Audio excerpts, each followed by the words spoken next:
Damos comienzo a la segunda mesa redonda en las segunda jornada también de menores que organizamos, y hoy nos acompañan Eduardo Esteban Rincón, fiscal de sala coordinador de menores de la Fiscalía General del Estado, Antonia Fuentes Moreno, letrada del menor de la Consejería de Derechos Sociales y Bienestar del Principado de Asturias, José Luis Castellanos Delgado, subdirector general de Políticas de Infancia y Adolescencia del Ministerio de Derechos Sociales y Agenda 2030, y Juan Pablo González del Pozo, que nos acompaña virtualmente, pues no ha podido venir físicamente, magistrado juez del Juzgado de Familia número 24 de Madrid.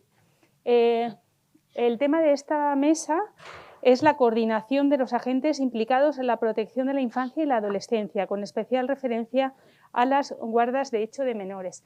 Antes de comenzar, quiero agradecer al Consejo General del Notariado y a la Fundación Aequitas que haya tenido la valentía de impulsar la preocupación que desde hace muchos años perciben al trabajar con menores y familias que sobre todo tienen experiencia en el acogimiento familiar. Quiero agradecerlo porque nos ha dado espacio para en este foro poder entablar relaciones tremendamente ricas con personas como las que hoy nos acompañan y quienes también han estado en la mesa anterior, y por haber creado un foro que tiene una vocación de continuidad y que tiene además la posibilidad de generar una cooperación y una unidad que no suele ser muy habitual en materias que son difíciles.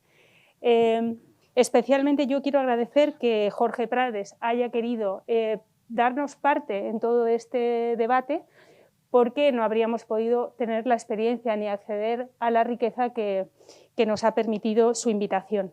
Dicho esto, yo voy a tratar de hablar lo menos posible porque me interesa que vosotros podáis contarnos cuál es vuestra visión de la materia que hoy nos reúne. Solo quiero apuntar algunos aspectos para situarnos.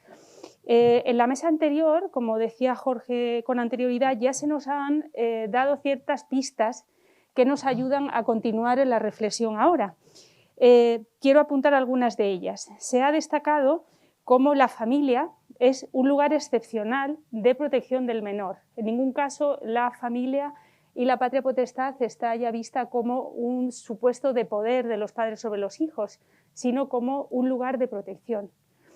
Se ha explicado cómo esta responsabilidad parental es una responsabilidad que requiere ser auxiliada y apoyada, y se ha mencionado la necesidad de articular estas medidas de auxilio, y es en este punto donde los notarios tenemos una responsabilidad, porque los auxilios son también jurídicos, y nosotros hemos generado unos documentos en los que hemos podido recoger situaciones que ya existen en la realidad, situaciones fácticas, y que al haberlas articulado a través de un documento notarial adquieren una legitimación y una eficacia que suponen un importante auxilio para que los padres puedan ejercer esta responsabilidad parental, en concreto en el auxilio que requieren de familiares o de allegados en casos en los que no pueden estar con sus hijos. También se ha apuntado el principio de subsidiariedad de la Administración, porque siendo una responsabilidad de la entidad pública velar por que no existan situaciones de desprotección o desamparo, la propia Administración, como han dicho nuestras amigas antes, es consciente de que la intervención debe ser mínima, sin dejar de proteger o garantizar que el menor se encuentre en el ámbito más adecuado para el ejercicio de sus derechos y para el desarrollo de su personalidad. De manera que cuando hablemos de auxilio tendremos que tener en cuenta que lo que llamamos guardas de hecho, que no lo son propiamente, pero que sí son situaciones de hecho que existen de ayuda a los padres, no son supuestos de desprotección. En principio estamos hablando del ejercicio de la responsabilidad parental en el ámbito privado, por el hecho de que se auxilien los padres de familiares o de otras personas, no automáticamente estaremos en supuestos de desprotección que conviertan este ámbito privado en un procedimiento administrativo ni judicial. Sin embargo, somos conscientes de que debemos velar por conocer bien estas situaciones de hecho, y aquí es donde entra la necesaria coordinación y colaboración con jueces, fiscales y sobre todo con servicios sociales.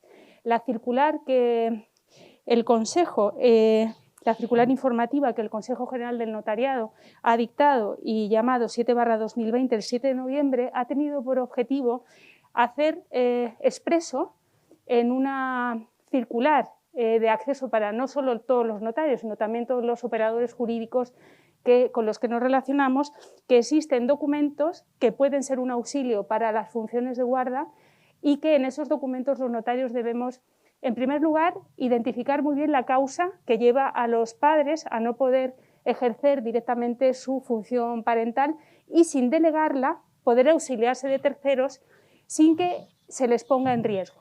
De manera que se tienen en cuenta los indicios que puede haber y que ya están regulados en el artículo 17 que antes se ha citado de riesgo para los menores y se ha necesariamente de trabajar en coordinación con las entidades de protección y con la Fiscalía. De todo esto es de lo que queremos hablar. Vamos a hacer intervenciones comenzando en primer lugar por Juan Pablo, que no está aquí físicamente, pero que nos va a ayudar a pintar el marco legal vigente acerca de el ejercicio de la patria potestad, de la actual guarda de hecho. Juan Pablo, sabemos que no hablamos de guarda de hecho en el sentido estricto, como decía, porque la guarda de hecho, tal como la Fiscalía ha dicho en la circular 8/2011, la guarda de hecho implica que una persona ejerza funciones de protección cuando no existe un deber jurídico de hacerlo. Y sin embargo, estamos hablando, cuando nos referimos a los documentos notariales que dan soporte al auxilio en el ejercicio de la función parental, nos estamos refiriendo a personas que actúan con un título legitimador. Son representantes porque los padres así lo dicen. Me gustaría que si de una manera sintética, aunque tienes como unos 10 minutos, pudieras ayudarnos a entender desde el punto de vista legal dónde estamos. Bueno, si me permites, voy a referirme con carácter general un poquito a la estructura de la ley y al contenido de la guarda de hecho, tal como queda configurada por las leyes dictadas, aprobadas recientemente y publicadas en el BOE los días 3 y 5 de junio de este año.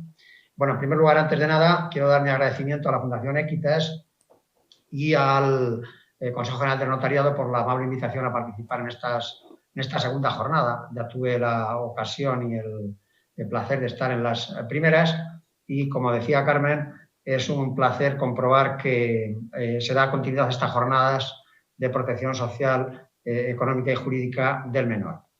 Pues bien, para encuadrar jurídicamente la cuestión que vamos a analizar, es necesario hacer alusión a las leyes recientemente publicadas en el Boletín Oficial del Estado.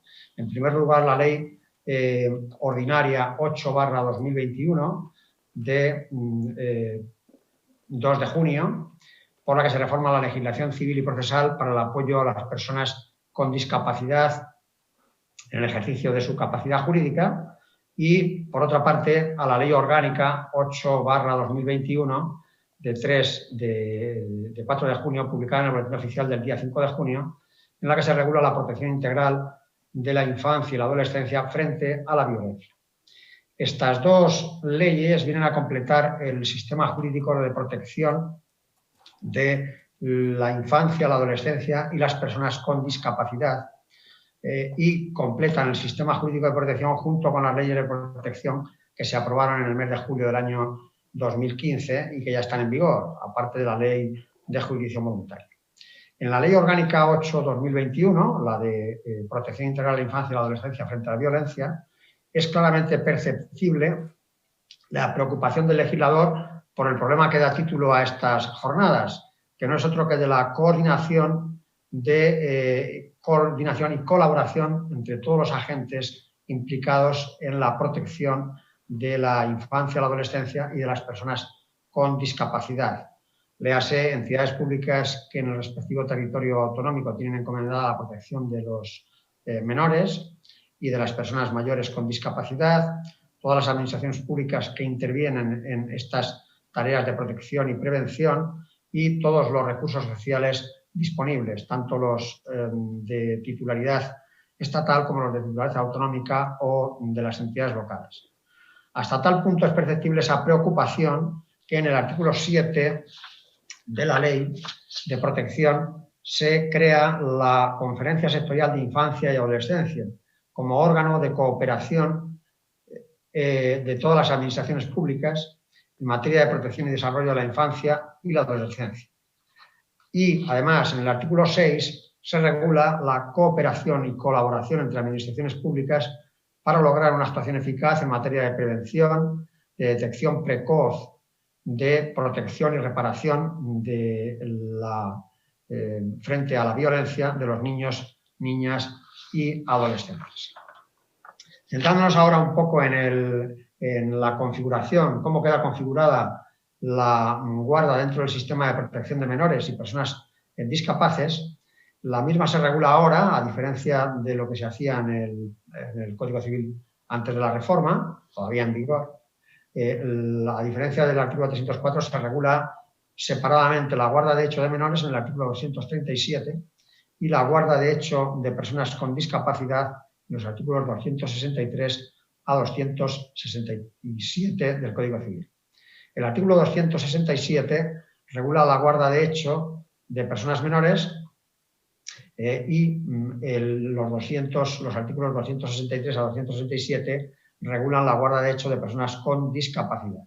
Sin embargo, el artículo 238 unifica en gran parte estas dos figuras al declarar aplicables a la guarda de hecho del menor con carácter supletorio las normas de la guarda de hecho de las personas con discapacidad. Es decir, que en todo lo no regulado o establecido en el artículo 237 se aplican supletoriamente las normas contenidas en los artículos 263 a 267 en tanto en cuanto sea posible, dadas las diferencias entre la persona que recibe apoyo y el menor de edad. Lo primero que llama la atención de esta nueva regulación respecto de la legislación anterior es que se configura la guarda de hecho como una institución de protección de menores y discapaces, equiparándola a la tutela, como una institución jurídica ordinaria de protección de menores a la misma altura que el defensor judicial, con otros matices como luego veremos. El artículo 250, párrafo cuarto de la ley define la guarda de hecho como una medida informal de apoyo que puede existir cuando no hay medidas voluntarias o judiciales que se estén aplicando eficazmente.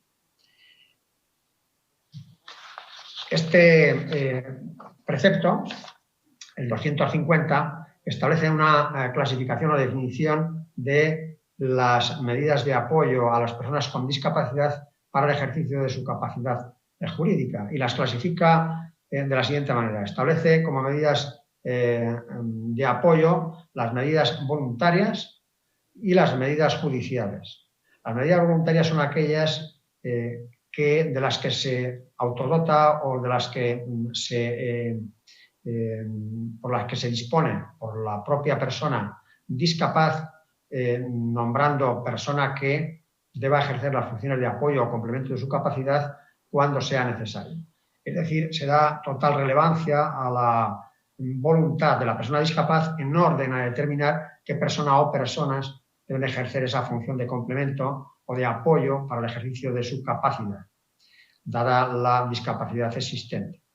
Estas medidas se clasifican por la ley en el artículo 250 como medidas informales de apoyo y medidas formales o de carácter continuado.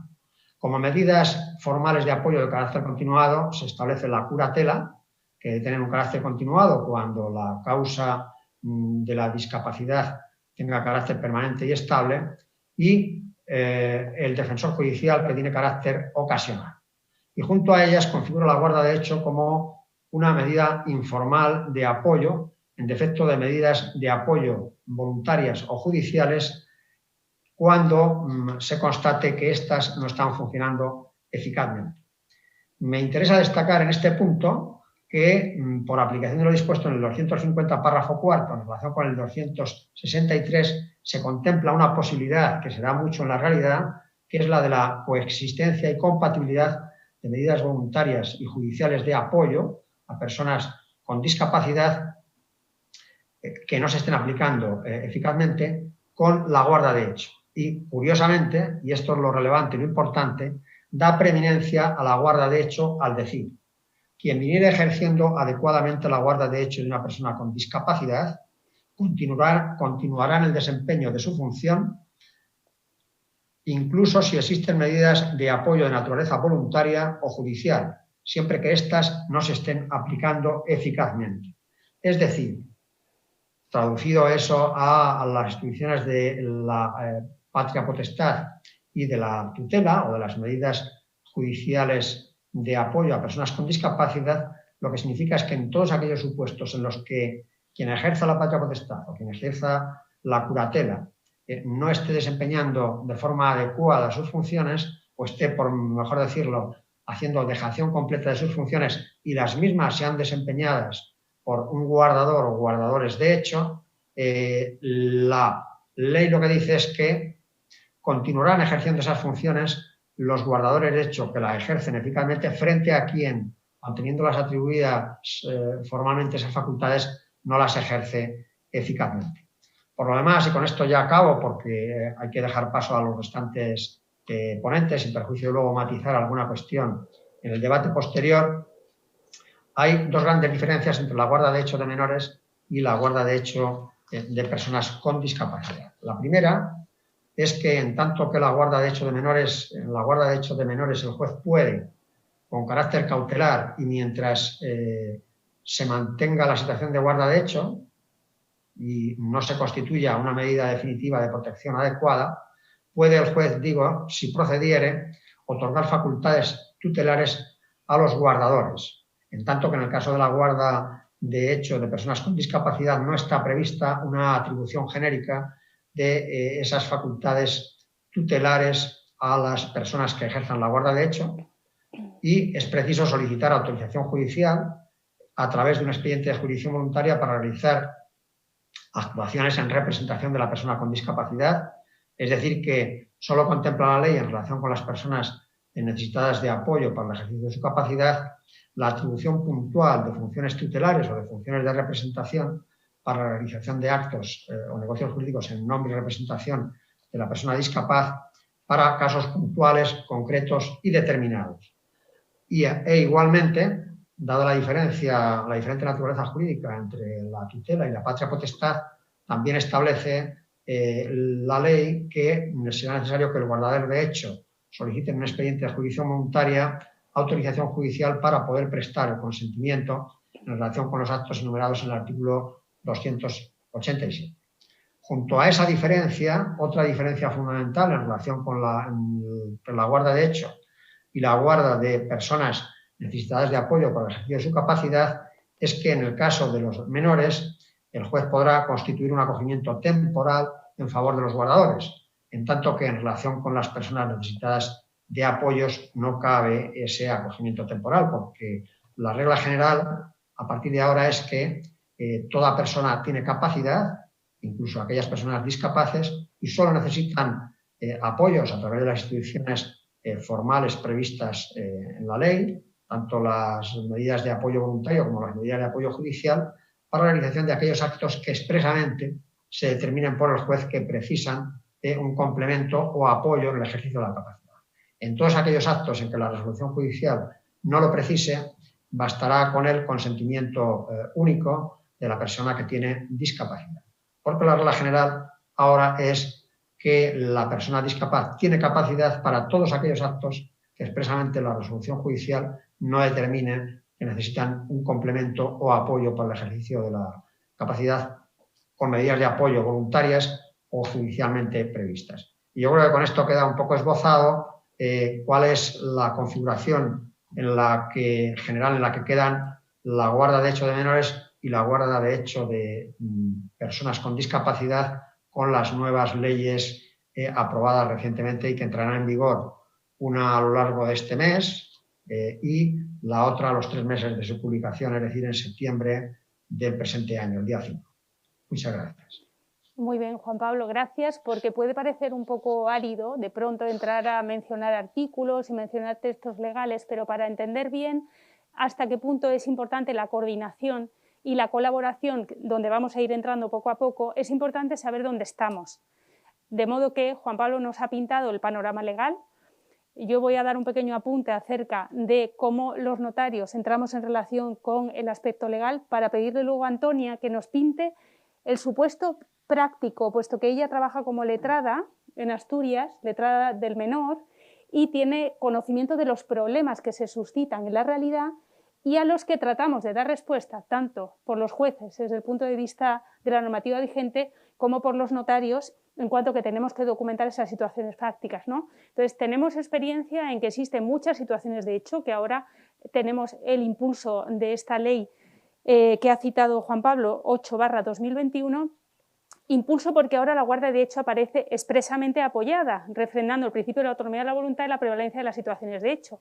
Si tenemos conocimiento de que existen muchas situaciones antes de que nosotros las documentemos, donde los progenitores, ambos pensamos que requieren dar su consentimiento, designan a quienes, bien familiares o allegados, evidentemente la reacción del notario debe ser diversa, ¿no? Según el ámbito de protección, esté dentro de la propia familia o esté fuera, tenemos que ser conscientes de qué modo se debe considerar que estamos dentro del ámbito privado aún o en qué momentos existen indicios que nos llevarían a entrar en contacto con la autoridad judicial, con la Fiscalía o con la Administración Pública. Me gustaría que fuéramos pintando para que quienes asisten hoy a las jornadas puedan ver el amplio espectro de preguntas y de supuestos fácticos a los que nos enfrentamos para entender mejor que no estamos solo hablando de un elenco de leyes, sino que es necesario que esos instrumentos jurídicos estén a disposición de la solución de la situación real de las familias.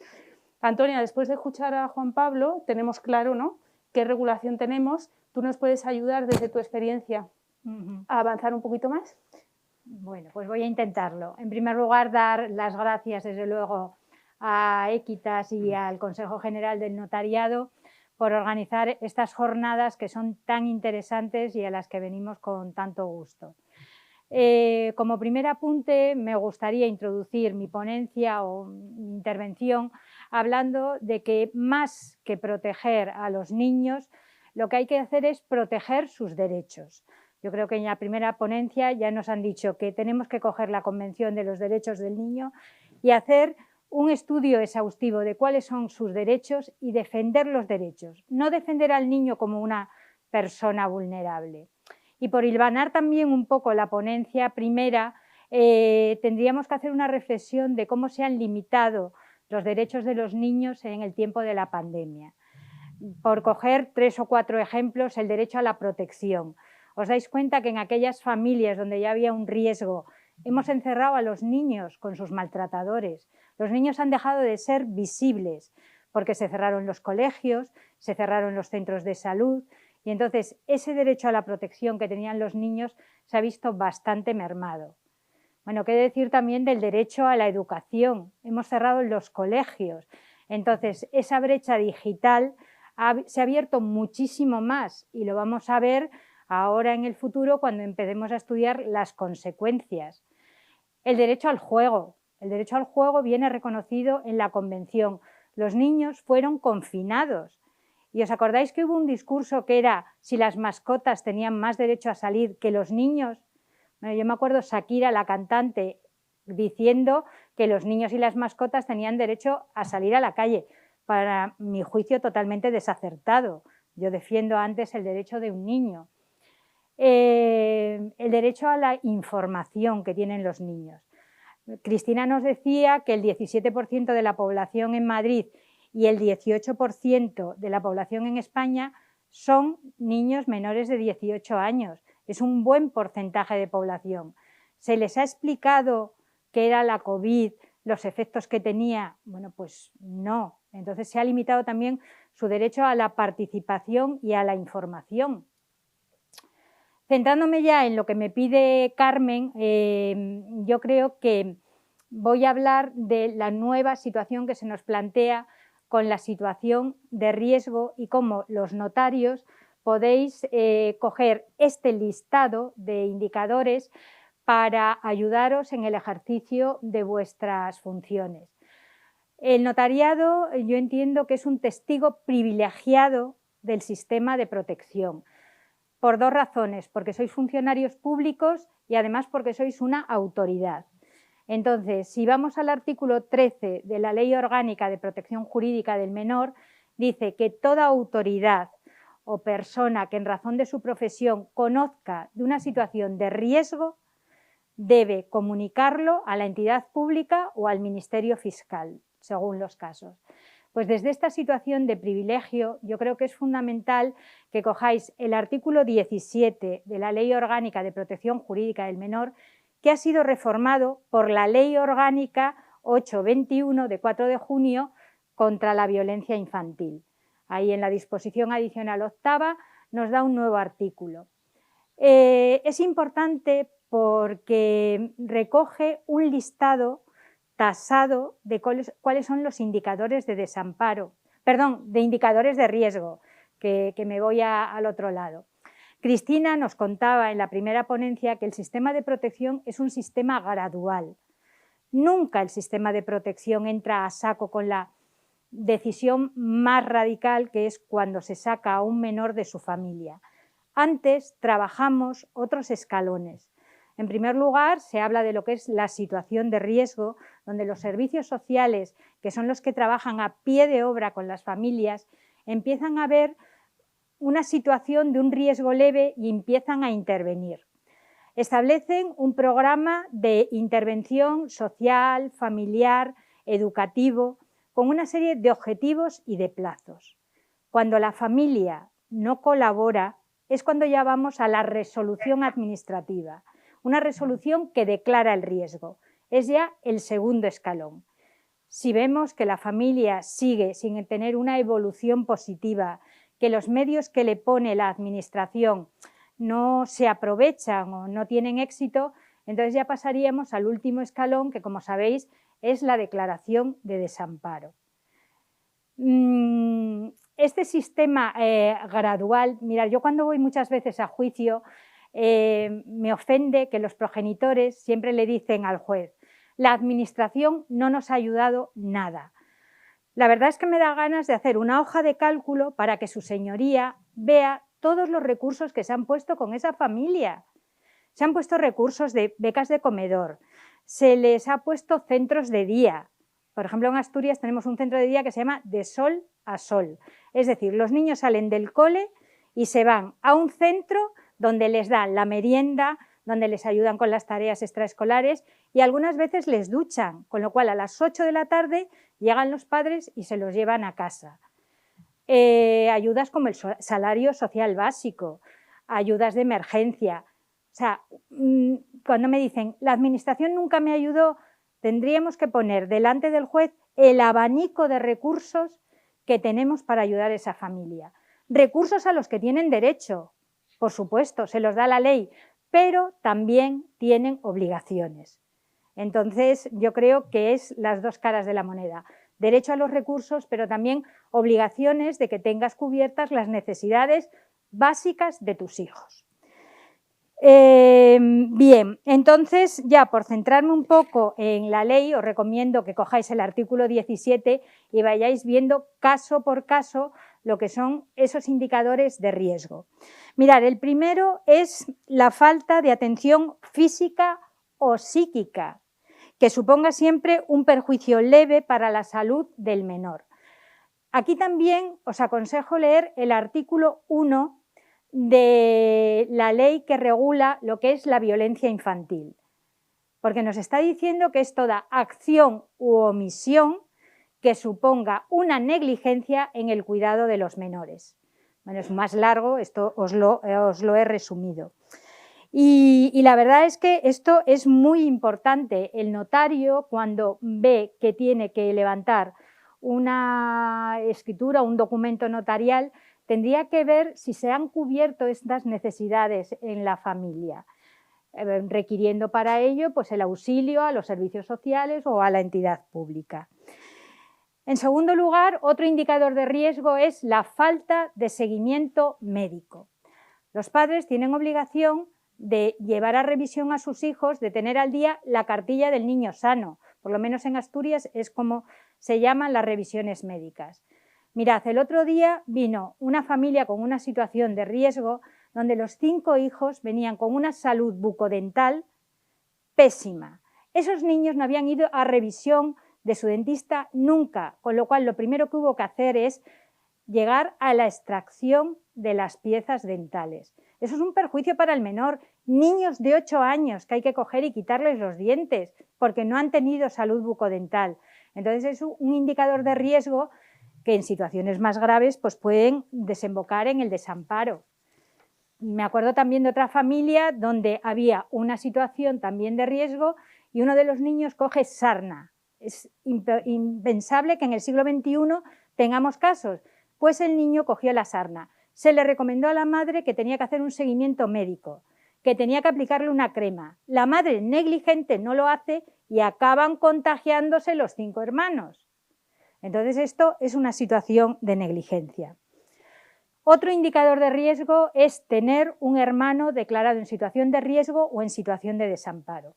Verdaderamente las unidades familiares hay que verlas en su conjunto. No podemos evaluar la situación de un niño de forma aislada. Entonces, si ya tiene un hermano declarado en situación de riesgo y nace un bebé, pues todas las alarmas están levantadas, a no ser que haya pasado mucho tiempo y esa unidad familiar tenga ahora una evolución positiva. Otro indicador de riesgo, la utilización de castigo habitual y desproporcionado.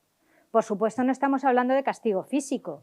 O sea, el castigo físico, eso sería ya un indicador de desamparo. Ya veo que tenemos que acabar. Las prácticas discriminatorias. Fijaos, aquí hay un indicador de riesgo cuando hay una falta de acceso a la educación. Ya hemos hablado de ello antes. O sea, un niño que no está escolarizado o un niño que tiene asentismo escolar está en una situación de riesgo como mínimo.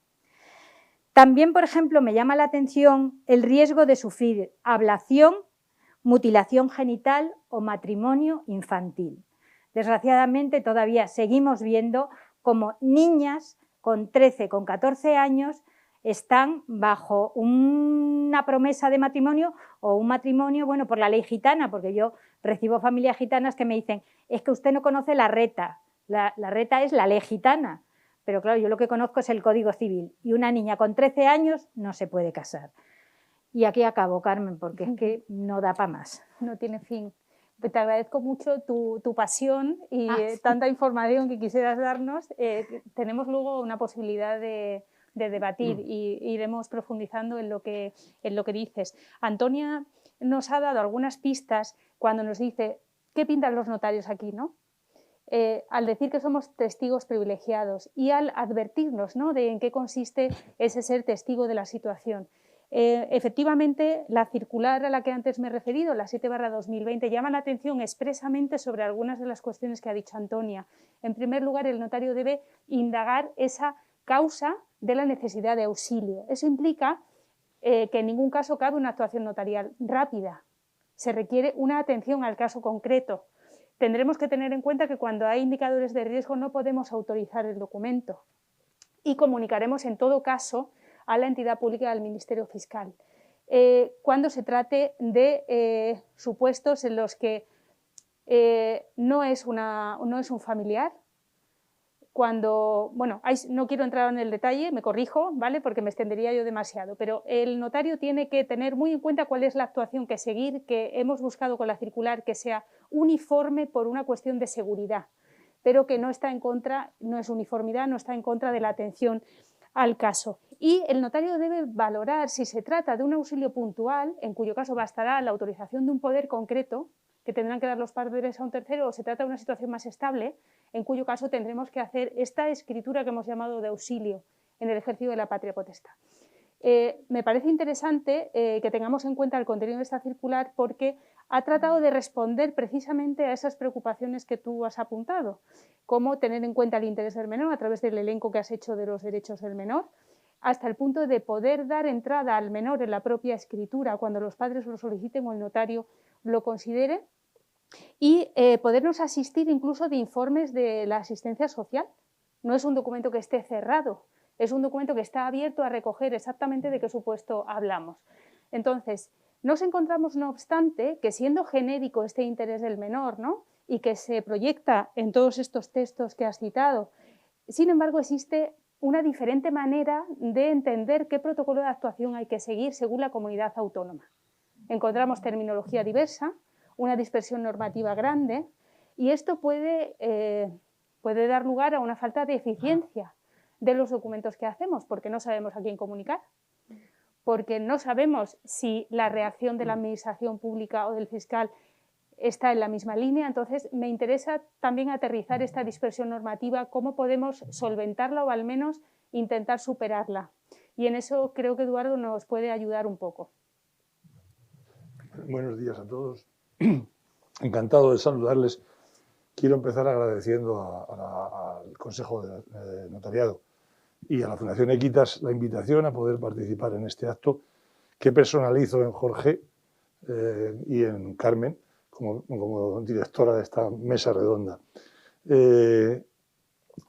Yo, a pesar de ser probablemente de los más mayores que estamos en esta reunión, soy un bisoño en esta materia. Yo no he llevado temas de menores directamente en mi profesión casi nunca, pero llevo solamente 2 meses con esta responsabilidad.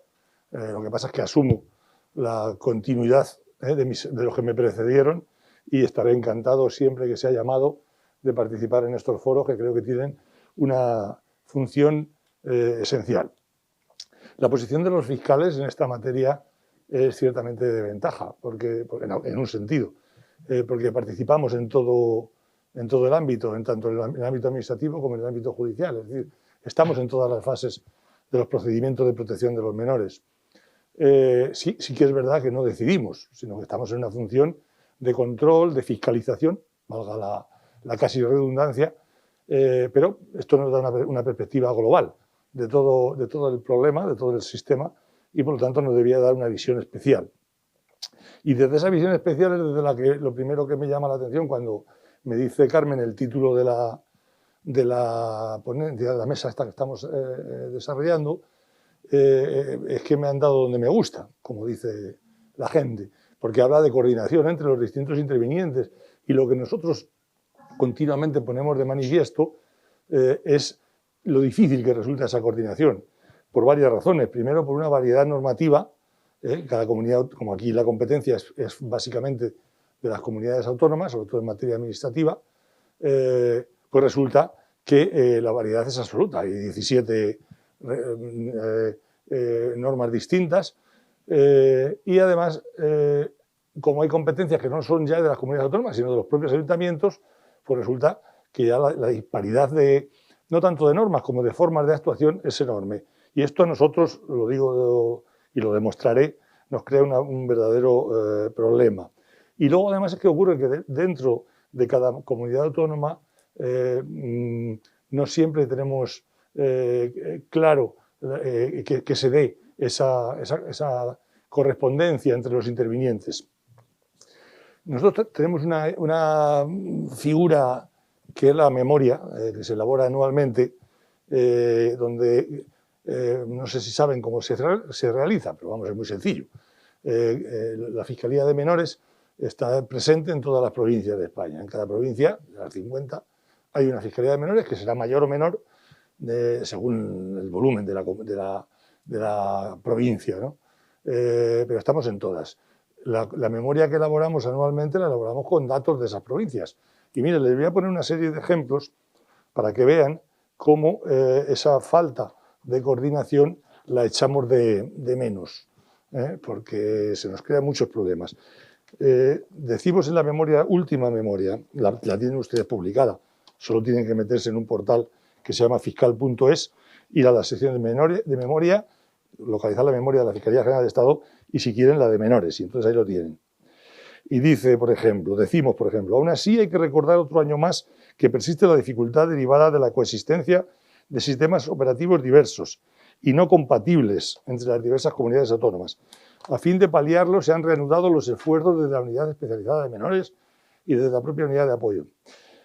A continuación, el acceso directo a los sistemas informáticos de las entidades públicas de las diversas comunidades autónomas supone la forma más rápida y eficaz para ejercer el control en tiempo real sobre la tramitación de los expedientes de menores. Afortunadamente, las secciones de Teruel, Zaragoza, Huesca, Lérida, Barcelona y Madrid ya disfrutan de un enlace directo.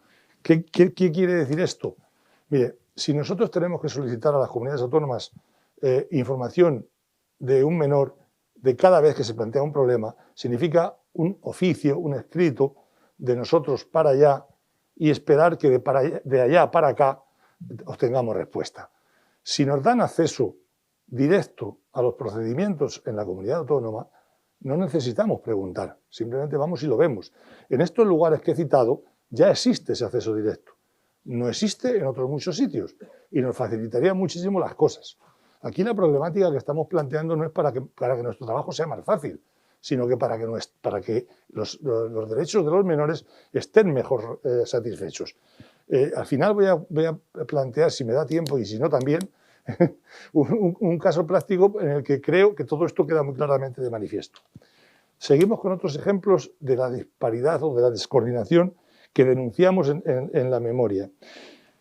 A pesar de que las diligencias nuestras de expedientes de protección se han incrementado un 5,3% en este año, y a pesar de que esto, por ejemplo, la llegada de los niños migrantes sin referente adulto constituye una problemática presente en las últimas anualidades, no son pocas las administraciones locales que siguen sin hacer su obligación de asumir debidamente la declaración de riesgos correspondientes. Y así se quejan pues, algunas provincias, no voy a decir nombres porque da igual, ahí las tienen.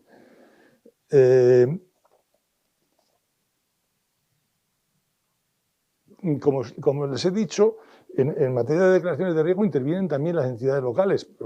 La Fiscalía de Sevilla dice, por ejemplo, o alerta sobre la contradicción patente entre los criterios seguidos por las corporaciones locales y aquellos otros propios de la entidad pública. Está dependiente de la comunidad autónoma. Incluso entre las distintas autoridades existen problemas. Podríamos estar citando ejemplos de lo que decíamos. Yo esto evidentemente no lo hemos escrito pensando en esta ponencia, sino que está escrito como consecuencia de los resultados del trabajo de todo el año pasado.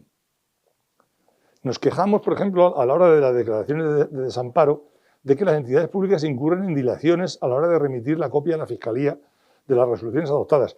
Fíjense que sería tan sencillo como que no haría falta si nos dieran acceso a los expedientes. Sin embargo, hay también buenas noticias. La sección de Vizcaya, por ejemplo, resalta el especial esfuerzo realizado en esta anualidad para aumentar la agilización temporal. Bueno, yo les voy a contar ahora un caso práctico, porque lo que quiero es provocar debate, que es un caso absolutamente real, se lo aseguro. No voy a decir nombres, ni siquiera voy a mencionar las localidades reales, porque no, por aquello de la protección de los datos. No quiero incurrir en un ilícito. Pero les aseguro que es absolutamente real. Y verán cómo en él vamos a ver descoordinaciones entre las comunidades, también de la propia Fiscalía, entonaré el mea culpa, y veremos incluso presencia de las situaciones de riesgo de las que le ha dado tiempo a mencionar a Antonia, de las situaciones de riesgo que confluyen, en este caso, en varias de ellas. Miren, partimos de la existencia de una persona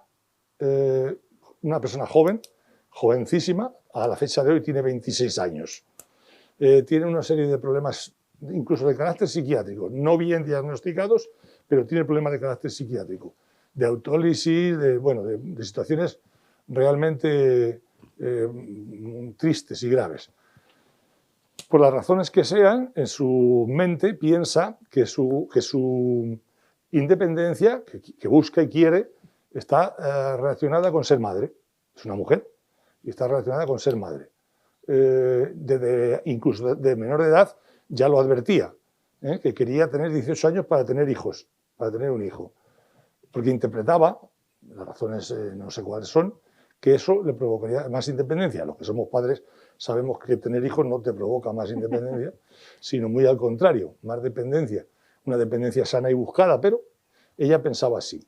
Efectivamente no tardó más tenía unas relaciones complejas, muy complejas con su familia, por aquello de que estaba en una situación lamentable.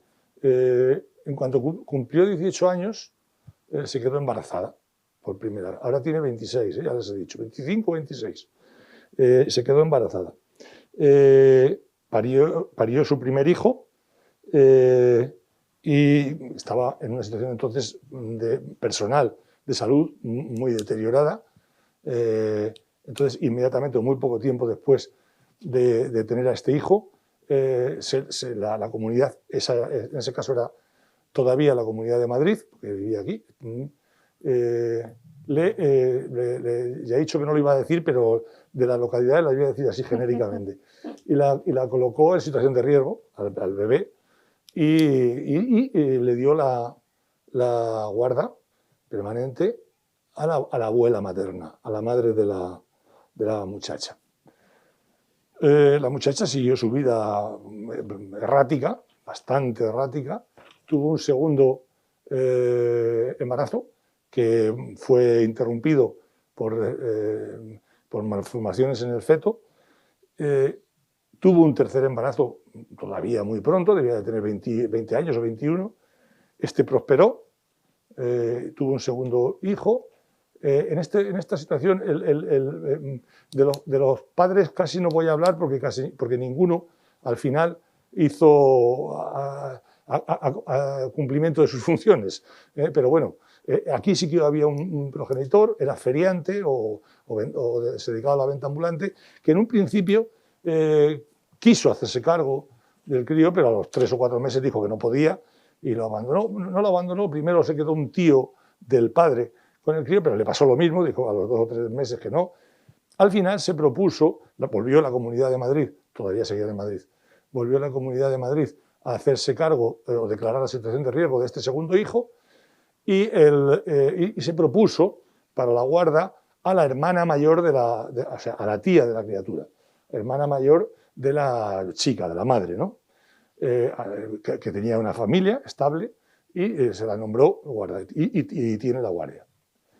No pasó mucho tiempo y la hija seguía en esa vida errática, ya digo, porque ella quería tener hijos, porque insisto, la asociaba a su independencia, pero luego no tenía ninguna sensación de obligación con los hijos, ¿no? Vuelve a quedarse embarazada una tercera vez, ya no está en la Comunidad de Madrid, está en la Comunidad de Castilla-La Mancha. En un principio, en una de las provincias, se le hace un seguimiento, tiene el hijo, estamos hablando del tercero, le tiene con pareja, pero ella no se hace cargo del hijo, entonces se califica al padre como hábil para el ejercicio de la custodia y en principio se le otorga al padre. Pero el padre, por razones que no vienen al caso, sospecha de la paternidad y efectivamente impugna la paternidad porque no era el verdadero padre, con lo cual el padre se deshace, entre comillas, del hijo y entonces la Comunidad Autónoma de Castilla-La Mancha le declara en riesgo y le nombra, en ese lapso de tiempo, cambia de provincia, sigue en la misma comunidad, pero cambia de provincia y en esa nueva provincia ella denuncia al progenitor del niño, al tercer progenitor del niño, porque en ninguno de los casos era el mismo, le denuncia por violencia de género. Entonces, cuando va a la nueva provincia, le dan un recurso, la ponen en un piso de asistencia a maltratadas y, en principio, en ese momento no estaba con ningún brote de salud, no estaba mal, se queda con la custodia del menor, pero al poco tiempo tiene que ser ingresada en el psiquiátrico. La Comunidad de Castilla-La Mancha, en aquella provincia, asume la custodia en un residencial, esperando que la mujer sale, efectivamente, vuelve a recuperar la custodia la madre, pero al poco tiempo vuelve a ser ingresada. Entonces ya buscan una alternativa, que es la de una familia de custodia, una familia de custodia de esa provincia. Cuando se entera la abuela, la que tiene la custodia del primer hijo, intenta reagrupar a los hermanos, por lo menos. Y entonces propone a una familia allegada a ellos, porque lo que nos dicen que no pueden es asumir la custodia de 2 cada una, entonces proponen una familia allegada.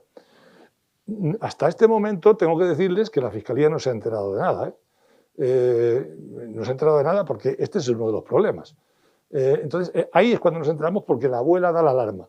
Porque cuando intenta cambiar la custodia familiar de la que acordó la Comunidad de Castilla-La Mancha por otra familia para conseguir que los hermanos estén más próximos y que se puedan relacionar, como no lo consigue, la abuela manda escritos a todos los estamentos, entre ellos a la Fiscalía General del Estado. Nosotros, que no nos parecía mala solución lo de esa nueva familia para asegurar las relaciones entre los hermanos, como bien genérico, nos parecía de valor, es un valor defendible, y lo intentamos. Y aquí chocamos ya con el primer problema administrativo, podríamos decir, y es que entre la Comunidad de Madrid, que tenía la primera, que es donde reside esa familia allegada, y la Comunidad de Castilla-La Mancha, no se ponen de acuerdo quién tiene que hacer la evaluación de idoneidad. Unos dicen que la tiene que hacer Castilla-La Mancha y otros dicen que la tiene que hacer Madrid. Entonces se produce un retraso en el tiempo ya considerable. Por culpa de la COVID no han podido tener ni siquiera visitas a ese bebé. Bueno, ya no es tan bebé, ya tiene 1 año y medio o una cosa así, o 2 años, sigue siendo un bebé. Pero ahí. Bueno, pues no se alarmen, porque resulta que en este lapso de tiempo la madre no ha seguido su vida y ya no está en la Comunidad de Castilla-La Mancha. Está en la Comunidad de Valencia, donde ha tenido un 4º hijo el mes pasado. Ya cuando se enteró la abuela, que el problema es que claro, la hija va buscando, cuando se entera la abuela, sigue con sus alarmas y entonces consigue que la Comunidad Valenciana, por cierto, todos los partos fueron prematuros porque ella misma, por su actitud y que incluso se temen que voluntariamente, provocaba los partos. Entonces aquí se produce también un parto prematuro en Valencia. Entonces ahí ya la Fiscalía nos pusimos en marcha, ya intentamos coordinar todas las fiscalías intervinientes, la de Madrid, la correspondiente de Castilla-La Mancha y la correspondiente de Valencia. Pero claro, el tema es que en Valencia hay un 4º progenitor masculino, y este se ha personado, se ha dado a conocer y por lo tanto la Comunidad Valenciana sabe que existe. Lo primero que tendría que hacer, obviamente va a ser difícil que valore a la madre como capaz de ejercer la custodia de su 4º hijo, cuando no ha sido capaz de la custodia de ninguno de los anteriores, pero puede que declare válido al padre para ejercer la custodia. Ya se ha ofrecido la abuela, y la abuela, la Comunidad Valenciana está en contacto con ella. Todavía no está resuelto el asunto de Valencia, porque ya digo que ha sido hace un mes el nacimiento. Pero tampoco está resuelto el asunto de Castilla-La Mancha. Y si yo analizo la actuación de las distintas entidades, todas han sido correctas, todas. Porque la de Madrid, impecable. Impecable porque hizo lo que a mi juicio debe de hacer. Observada 2 situaciones de riesgo, acude a la familia extensa, pero la más próxima posible, y les da la custodia de los menores. Por tanto, correctísimo. La de la provincia de Castilla-La Mancha, donde se han desarrollado los hechos del 3er hijo, también es impecable técnicamente. La comunidad conoce una situación de riesgo, primero intenta que se mantenga el menor con sus progenitores, cuando ve que no es posible con ninguno de los dos, porque uno repudia, entre comillas, al menor porque no es su hijo, y la otra, porque no está en condiciones, declara la situación de riesgo. Y como allí no le consta la existencia de ningún familiar, ella no colabora, la madre no colabora, y por lo tanto no pone en conocimiento la existencia de ningún familiar, nombra una acogida familiar, que a mí me parece la solución correcta para una situación así. Y en Valencia, bueno, en Valencia todavía no tiene tiempo de, perdonen la expresión, de cagarla, pero ya lo haremos y nos dará un poco de tiempo. Porque nosotros también, y lo decía antes, nos hemos movido con esa lentitud de las administraciones. La Fiscalía también se ha movido así. No nos ha llegado, no se nos ha producido ninguna alarma. Y alguna alarma se tenía que haber producido. La alarma se produce cuando ya muy tarde la abuela pone en conocimiento, ya digo, de muchas entidades, Defensor del Pueblo, el Parlamento, nos ha dirigido a todo el mundo y también a la Fiscalía General del Estado. Nos lo pone en conocimiento. Pero no hemos sido capaces en todo este tiempo de solucionarlo. Hoy por hoy, los 2 hijos mayores están con la familia más inmediata, abuela y tía, se ven habitualmente porque viven además muy próximos. El tercero está en una provincia bastante al este de la Comunidad de Castilla-La Mancha, y el cuarto está en la Comunidad Valenciana. Este último todavía sin resolver con quién va a estar. De momento está asistido, pero no sabemos con quién se va a quedar. Si con una familia, si con la familia, con el padre, si con la familia de la madre, no lo sabemos todavía. Pero de momento lo que hemos conseguido es simplemente que los 4 hermanos estén separados. Yo no quiero hablar aquí de culpables, que yo no considero culpable a nadie, considero culpable a todos y a esa falta de coordinación que se produce entre los distintos intervinientes, como se titula la mesa redonda. Esto no puede ser así. Tiene que haber un sistema mucho más automatizado, en el que ya sé que los expedientes de protección de menores son de los menores. Y aquí el problema radica en que hay un problema previo, que es el de la madre, que casi era menor, pero ya era mayor. Cuando tuvo el primer hijo ya era mayor de edad. Y por lo tanto tenemos ese problema añadido, que no se trata como una unidad porque la madre sea la misma, la de todos, pero tiene que haber un sistema. En este caso me limito a plantear un problema. Francamente, no tengo la solución, lo digo desde ya. No sé cuál es la solución. Ni siquiera nosotros, que deberíamos de tener, porque nos lo exige la Constitución, efectivo el principio de unidad de actuación, tenemos una forma de resolverlo. No se me ocurre, pero vamos, yo lo dejo ahí porque creo que si queremos garantizar esa coordinación entre las entidades, este es un buen ejemplo. Ya sé que es un caso bastante exagerado, pero es por ello paradigmático de cuál es la situación. Yo creo que nos lo pone bien de relieve. Ahí está. Espero que haya debate y que tengamos luego entre todos alguna aportación o alguna solución, no para este caso, sino para todos en general. Muchas gracias. Gracias, Eduardo.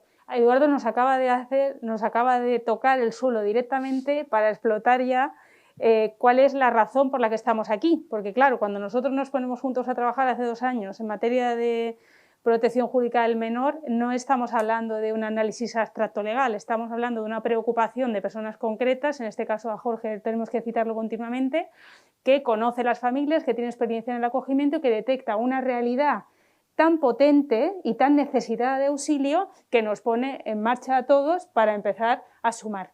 Y teniendo muy claro que el interés es el del menor, como nos están recordando todos y ahora haces tú, yo agradezco el realismo porque nos hace conscientes de que esta coordinación es esencial y no es una coordinación burocrática ni abstracta. Es una coordinación de la que son intentos estas jornadas, de la que son intentos los documentos notariales de los que voy hablando, como necesaria aproximación a la realidad y que efectivamente, como dice Eduardo, requiere una armonización. Él dice con mucho realismo, yo no tengo la solución, pero detecto que la solución hay que buscarla. Los notarios, lógicamente, estamos muy cerca de las personas, por eso no queremos estar fuera de esta coordinación o colaboración. Al estar tan cerca de las personas, apreciamos que este abismo que parece que hay entre el protocolo, ¿no?, burocrático, jerárquico, competencial, y la propia realidad, tenemos que buscar la manera de salvarlo. Me gustaría escuchar a José Luis, porque como ministerio, claro, no puedo dejar de preguntarte, ¿qué pensáis vosotros que se puede hacer? ¿O qué se está haciendo ya? Muchas gracias, Carmen. Pues sí, vamos a ver si cómo conseguir hilar cosas que se han dicho aquí con alguna aportación nueva por mi parte. Lo primero de todo, quiero agradecer también rápidamente al Consejo General del Notariado, a la Fundación Aequitas, a ti, a Jorge, por la invitación una vez más a estas jornadas y a estos foros que se van convirtiendo en una costumbre y que, si hablamos de coordinación, es uno de los elementos también para ponernos caras, para poder avanzar en una terminología común, en identificar los problemas también de forma común. A mí me parece que es un elemento muy importante, ¿no? También quiero poner en valor que ha salido aquí ya desde la primera intervención de Juan Pablo, han salido unas cuantas referencias a la nueva Ley Orgánica 8/2021 y bueno, pues poner en valor que hemos sido capaces de sacar esta ley publicada hace menos de un mes, después de mucho trabajo de muchas personas, también con un gran proceso de colaboración, de coordinación y de cooperación con administraciones públicas, pero también con tercer sector, con todo tipo de expertos y, por supuesto, con los niños y niñas, y que se ha aprobado en las Cortes con la práctica unanimidad de todos los grupos parlamentarios, o sea que es una ley con un elevado grado de consenso, ¿no? Y también alegrarme de que las referencias que ha habido aquí a esa ley y a determinados artículos, desde Juan Pablo hasta los compañeros de mesa, pues han sido positivas. Cada cosa ha costado, cada cosa no está gratuita, o sea, tampoco ha habido una posición clara de recoger y cambiar el artículo 17 de la Ley Orgánica 196 para hacer una relación que lo primero que hay que decir es que pone que es entre otras, porque se ha querido dejar muy claro que esos indicadores de riesgo es entre otros que pueda haber, no con un ánimo de exhaustividad. Pero por lo menos vamos avanzando en algo que ya se hizo en el 2015 con la situación de desamparo y que fue hacer una descripción de qué indicadores podía haber a la hora de poder valorar una situación de desamparo, ¿no? Dicho eso, quiero quedarme ya desde el primer momento con una frase que ha dicho Juan Pablo, de que al leer, o sea, me quedo con la lectura que él ha hecho de la ley en el sentido de que el legislador ha tratado con esta ley de protección integral a la infancia y adolescencia frente a la violencia, ha tratado de desarrollar esa integralidad por medio de una acción concertada, de una acción coordinada entre el sector público y lo privado, entre las distintas administraciones, entre los distintos sectores de la administración, desde el convencimiento de que no se puede ser integrado de otra manera, ¿no? Dicho eso, cuando Jorge me lió para esta mesa, muchas gracias Jorge, yo lo vi fácil, yo a esta me apunté rápido porque desde un Ministerio de Derechos Sociales y Agenda 2030, si no nos creemos el mantra de la coordinación, no podríamos actuar, no podríamos trabajar. Y desde nuestro punto de vista, modestamente, intentamos desarrollar esa armonización de alguna forma que echaba en falta, por ejemplo, Eduardo, ¿no? Yo cuando a la hora de preparar esto he recuperado, digo, bueno, pero la coordinación es uno de los principios generales de la administración, en la actuación administrativa. Podéis ir a lo que es la madre legislativa de la administración, a la Ley 40/2015, de régimen jurídico del sector público, y por supuesto ahí tenéis en el artículo 3, en principios generales, la cooperación, colaboración y coordinación. Claro, pero yendo en esta misma ley, y algo que quiero dejar sobre la mesa es, a ver, seamos también rigurosos en este foro y en este contexto, ¿no? Podemos hablar lo que queramos, y yo soy el primero que podemos hablar de coordinación en términos coloquiales, sin duda. Vamos a coordinarnos, y se lo digo a quien sea, se lo digo a Fiscalía, se lo digo a Asturias, se lo digo a Madrid, vamos a coordinarnos, y es una forma coloquial de hablar. No es la precisa. La propia Ley 40/2015 habla de colaboración, habla de cooperación y coordinación. Y muy bien dicho por Juan Pablo, cuando se habla de técnicas concretas como la conferencia sectorial, técnicas concretas para permitir la cooperación entre administraciones públicas, la mete dentro de técnicas de cooperación, artículo 144 de esta ley, de la Ley 40/2015.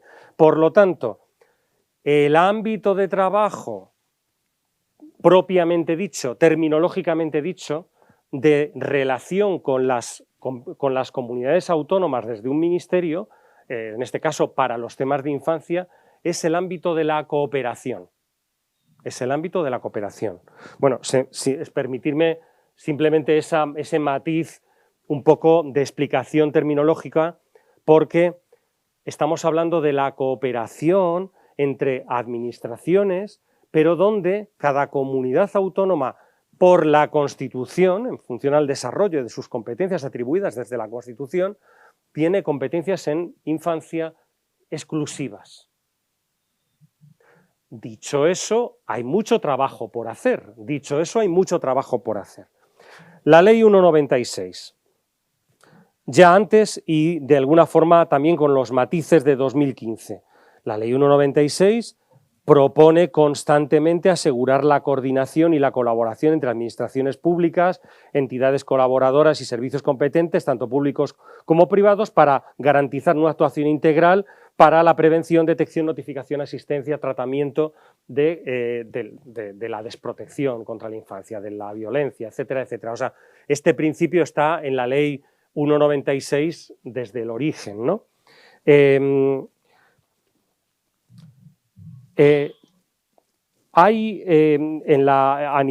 2015 ya se puede ir empezando a introducir ciertos elementos que, a mi juicio, son los que nos van a ir desarrollando esa armonización de la que vamos hablando, ¿no? Entonces, es en la 196, pero con la actualización de 2015, donde hay ciertos artículos que me quiero detener en ellos para que veáis que implican un trabajo conjunto de la Administración General del Estado y las comunidades autónomas para avanzar conjuntamente en ciertos elementos, ¿no? Por ejemplo, para trabajar en los criterios comunes de cobertura, calidad y accesibilidad. Si nosotros nos juntamos, y hay aquí la compañera de Madrid, si nos juntamos en determinados foros para establecer unos criterios comunes de calidad, de cobertura, de accesibilidad, y lo conseguimos aprobar por consenso, por supuesto se va a desarrollar en el ámbito de comunidades autónomas, pero estamos trabajando en unos mínimos comunes, en una armonización, en unos niveles de calidad. Si trabajamos en la definición de un registro unificado de maltrato infantil, cada vez que trabajamos en estadísticas, cada vez que definimos un sistema de información compartido donde nadie pretende llegar a lo mejor al detalle más profundo del sistema de información, sino simplemente a que cada nivel de la administración tenga un determinado tipo de salida de esa información, si trabajamos en esos sistemas de información estadística o aplicaciones web o como se quiera llamar, estamos también trabajando en una terminología común. Por ejemplo, las experiencias de poner en contacto, hacer accesible a Fiscalía de Menores los sistemas de información de protección de menores, es una experiencia que es muy validada, que es muy exitosa en algunos territorios y que de alguna forma la ley, la última, la de la LOPIBI, pues trata un poco de propiciar esos contactos con ese guiño a esa interoperabilidad, ¿no? Si conseguimos que problemas comunes en comunidades autónomas les damos desde el Ministerio una herramienta para que las propias comunidades se pongan de acuerdo, por ejemplo, el mecanismo interterritorial de asignaciones, que también está en la Ley 26/2015, que actualiza la Ley 196. Este mecanismo interterritorial de asignaciones permite entre diferentes comunidades autónomas a poner en relación comunidades, territorios donde hay un menor con necesidad de acogimiento familiar y otro territorio, otra comunidad autónoma donde lo que hay es la familia, y permite esos matching, permite esos emparejamientos. Nosotros hacemos la aplicación, abrimos los permisos, tenemos las claves de seguridad y luego se tienen que relacionar, se van a relacionar las comunidades autónomas. Nosotros en 2015, también con una forma de trabajar desde el consenso, tenemos aprobado por comisión delegada cooperación, por lo tanto ámbito de cooperación, tenemos aprobado por comisión delegada un protocolo que llamamos abreviadamente un protocolo de traslados. Queremos renovarlo, queremos actualizarlo a la situación de los niños, niñas y adolescentes migrantes solos. Pero ya ahí hay un primer paso en 2015 hecho desde las comunidades autónomas, nosotros pusimos la mesa para definir, para protocolizar esos traslados de expediente de menores, de de que el propio menor se ha trasladado de un territorio a otro, quién tiene que ir haciendo los informes, o sea, se puede mejorar, pero ya hay algún tipo de protocolo, ya hay algún tipo de propuesta, ¿no? Como decía Juan Pablo, llegando a la actual ley, a la LOPIBI, que llamamos LOPIBI, a la ley orgánica 8/2021, no podíamos diseñar una ley que se refiriese a la lucha contra la erradicación de la violencia hacia la infancia sin colocar en casi todos los artículos, en casi todos los sectores, la necesidad de coordinarse. O sea, esto es así, ¿no? Aparece la conferencia sectorial, aparecen referencias a la colaboración pública-privada, hay en el derecho a la atención integral, se dice que las administraciones públicas deben adoptar medidas de coordinación entre todos los agentes implicados con el objeto de evitar la victimización secundaria.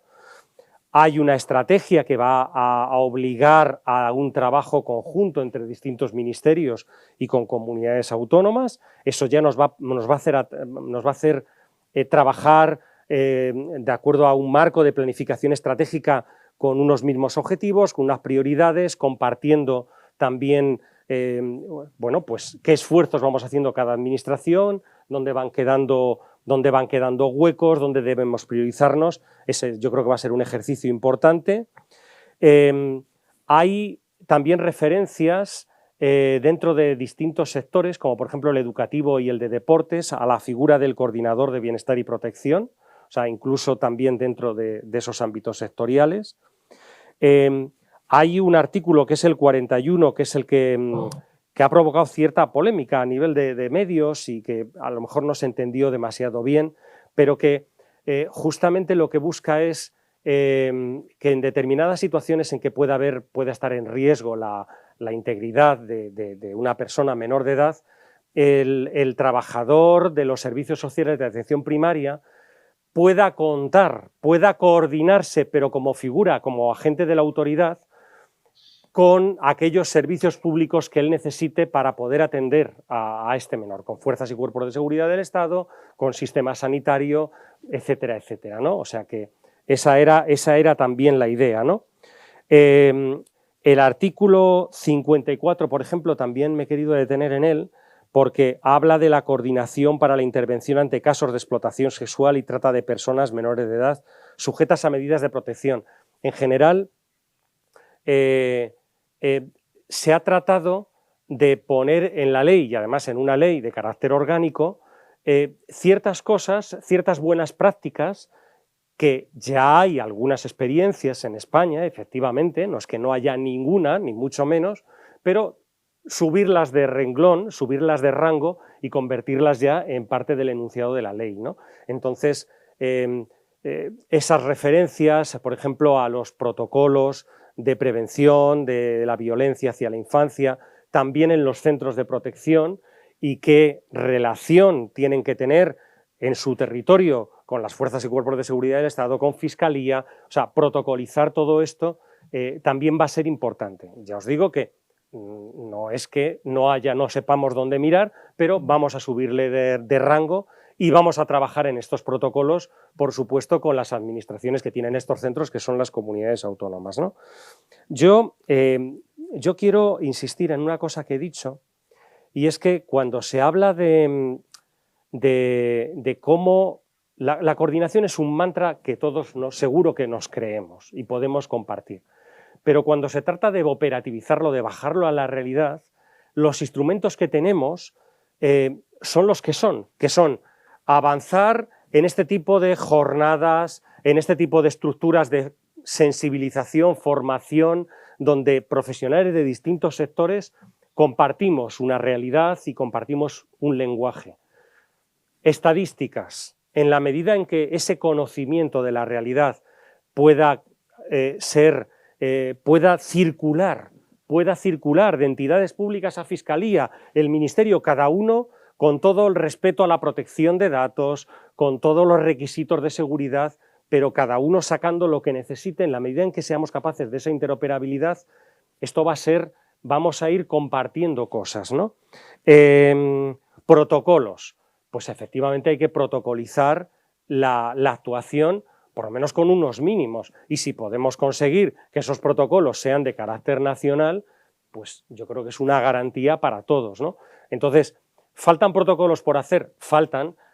En esos foros que tenemos con comunidades autónomas, donde estamos hablando de conferencia sectorial, estamos hablando de comisión delegada, estamos hablando de comisión interautonómica de infancia y grupos de trabajo, pues en esos foros nosotros llevamos adelante unas propuestas de grupos y de temas a tratar y de protocolos, y por supuesto que recibimos las propuestas de comunidades autónomas para avanzar en otros protocolos, ¿no? Y estos son las grandes líneas, por supuesto que hay más allá de lo que acabamos de hacer, más allá de lo que se llama la iniciativa legislativa, que puede tener el Ministerio de Derechos Sociales, que lo hemos hecho junto con Justicia en este caso, y de forma consensuada o de forma muy participada con el resto de comunidades autónomas y agentes sociales. Y esto es un poco lo que nosotros podemos hacer para desarrollar todo este campo tan necesario que es el de la coordinación en sistemas de protección de la infancia. Muchas gracias, José Luis. Creo que es de sumo interés que José Luis haya hecho este cierre a la mesa de hoy, porque podemos hablar ya de operatividad, no solo de formulación legal, como tú decías. Esta operatividad nos puede poner delante del deseo y quizá de empezar a ponerlo en práctica, de ese consenso que genere unos mínimos, una guía de buenas prácticas, unos protocolos unificados que nos permitan realmente ver que la operatividad es posible y que nos permitan llegar a las familias.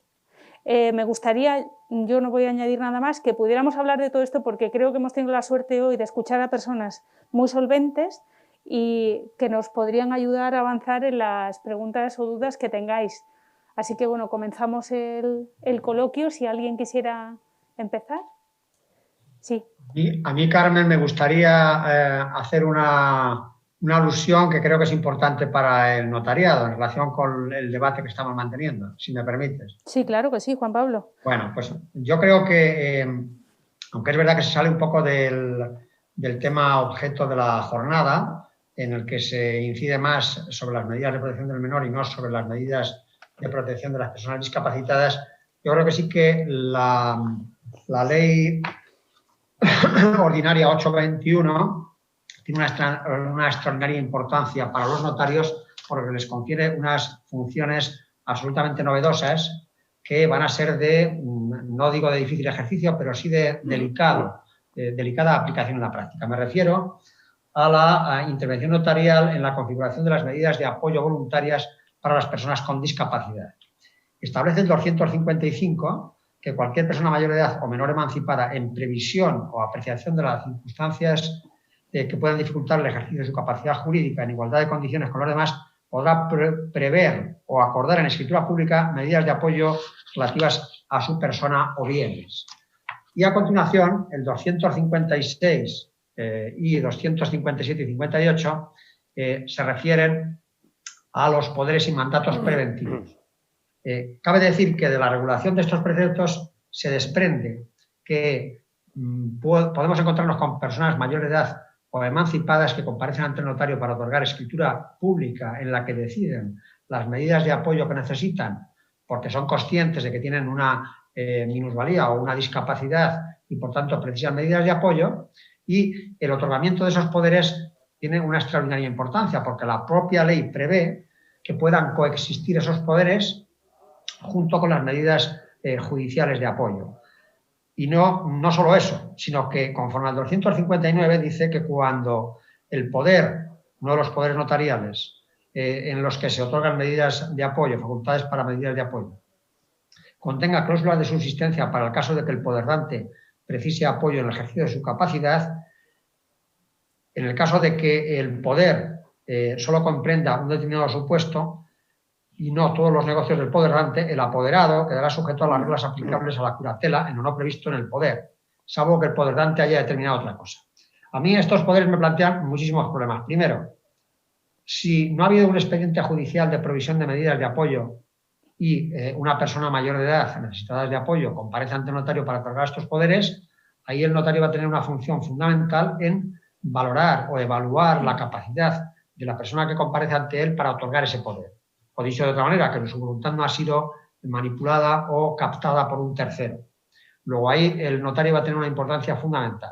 En segundo lugar, determinar en esos poderes notariales preventivos o mandatos preventivos y delimitar exactamente todas las facultades que se conceden a la persona a la que se obtenga esas facultades para desarrollar medidas de apoyo en el ejercicio de la representación, en el ejercicio de la capacidad de la persona. Yo creo que ahí se abre un campo para los notarios importantísimo, absolutamente novedoso, en el que va a ser preciso un estudio muy detallado de esas escrituras públicas, de los condicionantes que deben tener y, en definitiva, me temo que va a ser necesario que se elabore con urgencia un protocolo de actuación de los notarios para estos supuestos, o si se quiere, como ya se ha hecho con la circular 7/2020, la elaboración de una nueva circular que un poco unifique los criterios y prácticas notariales ante este tipo de poderes y mandatos preventivos. Muchas gracias, Carmen. Eso es lo que quería decir. Nada, a ti. Sí, efectivamente dedico un minuto a esto porque no quisiera que perdiéramos todo lo que hemos estado hablando sobre menores. Efectivamente, desde el notariado estamos llevando a cabo una labor muy importante de formación desde antes de que se publicase la reforma. El punto central se trata de cómo se ha desplazado la responsabilidad judicial a la responsabilidad del notario, en el sentido de que, dando prevalencia al principio de la autonomía de la voluntad de las personas con discapacidad, ahora mismo el punto central es cómo la persona puede acceder a la notaría e ir al notario para poder declarar con los ajustes razonables cuál es su voluntad respecto a qué apoyos necesita. El artículo que ha citado Juan Pablo, que es el 255, se refiere a la escritura pública, que es novedosa, de constitución de apoyos. La ley enumera las medidas de apoyo de carácter judicial, no digo de carácter voluntario, porque estas no están tipificadas. Es decir, dentro de esa escritura de constitución de apoyos, la persona con discapacidad determinará qué apoyos son. Algunos los podremos tipificar, como es el caso de los poderes y los mandatos preventivos, otros no. Otros serán simplemente saber recoger cuál es su voluntad y procurarle la asistencia que necesita. Es de gran importancia, efectivamente, pero no está lejos de cuál ha sido la función notarial hasta ahora.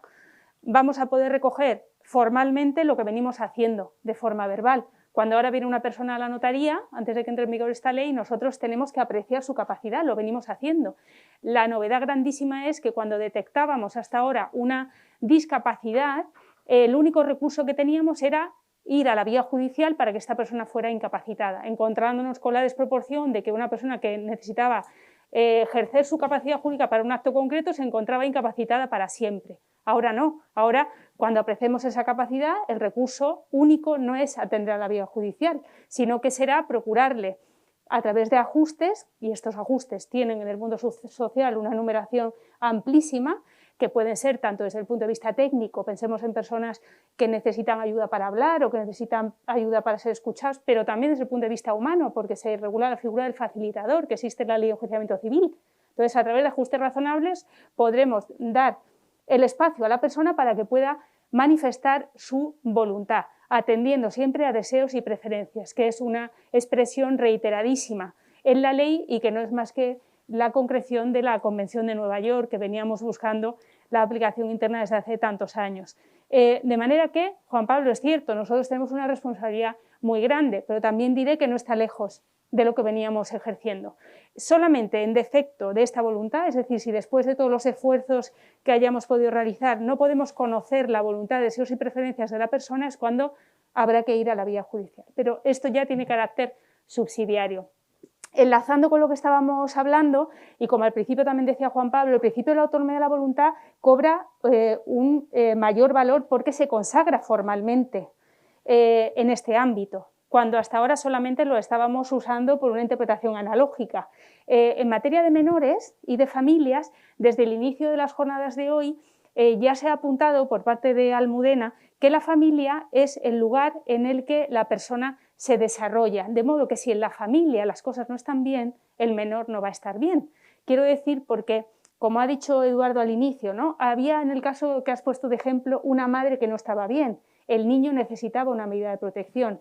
Podrías contar montones de ejemplos. En el público hay personas que trabajan directamente con familias acogedoras y con menores. Seguro que nos podrían ilustrar de una forma bellísima. Me gustaría que nunca perdiéramos de vista esto, porque cuando hemos ido hablando hemos visto que ya la ley consagra formalmente esta necesidad de coordinación, cooperación y colaboración. Tenemos los principios jurídicos para poderlos aterrizar.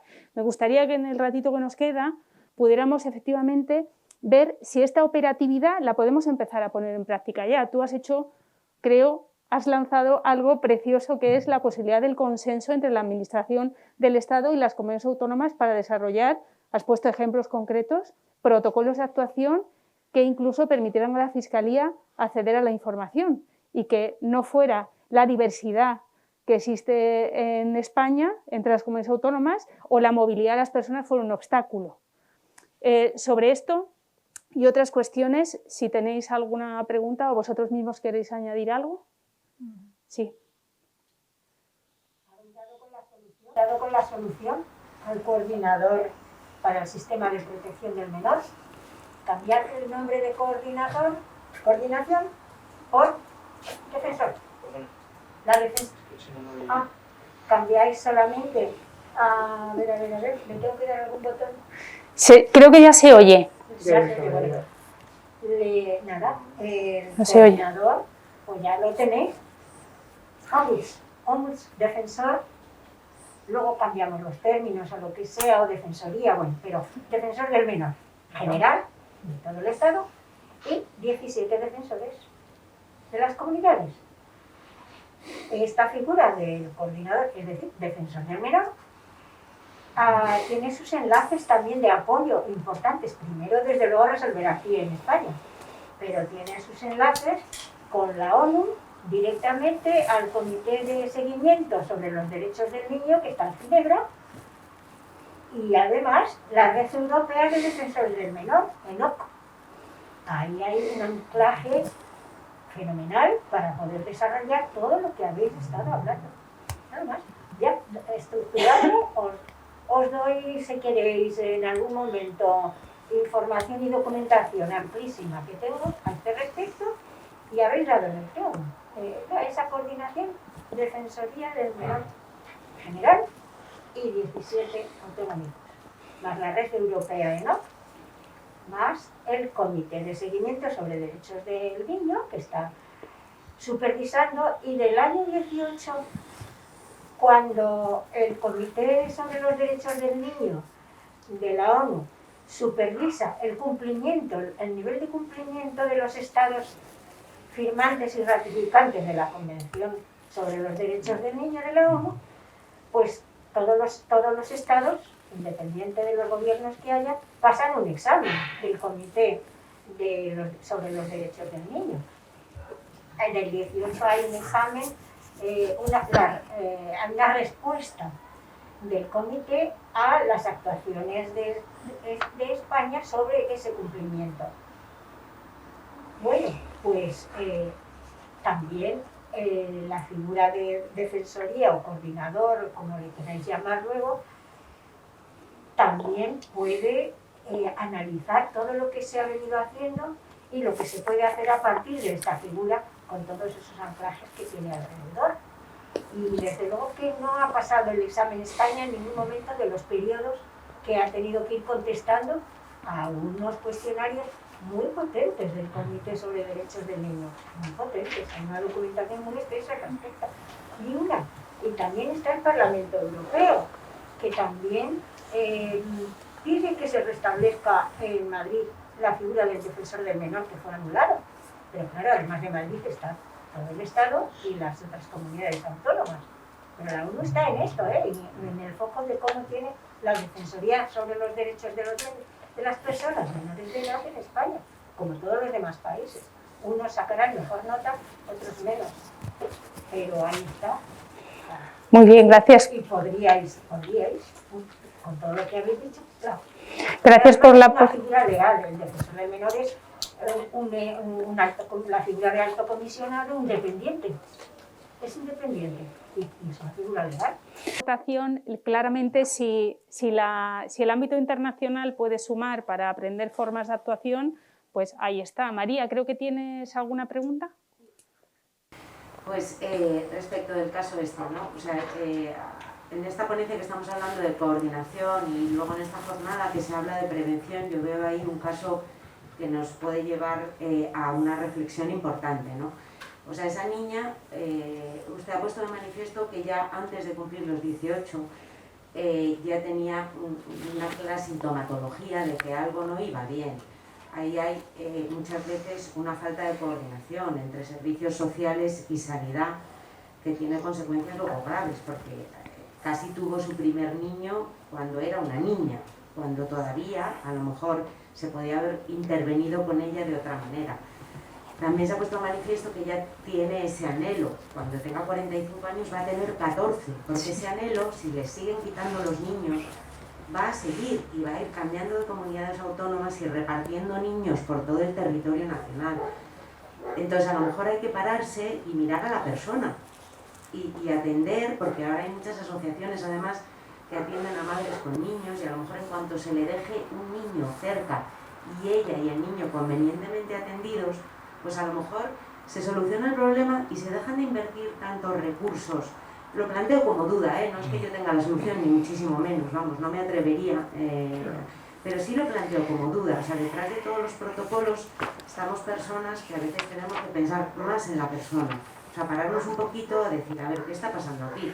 Pero según se ha contado, seguramente el devenir, si se sigue actuando así, serán 14 niños repartidos por todas las comunidades autónomas, ¿no? Entonces, bueno, yo creo que es un caso claro de prevención y de una coordinación que a lo mejor hay que poner un poco más de centralidad.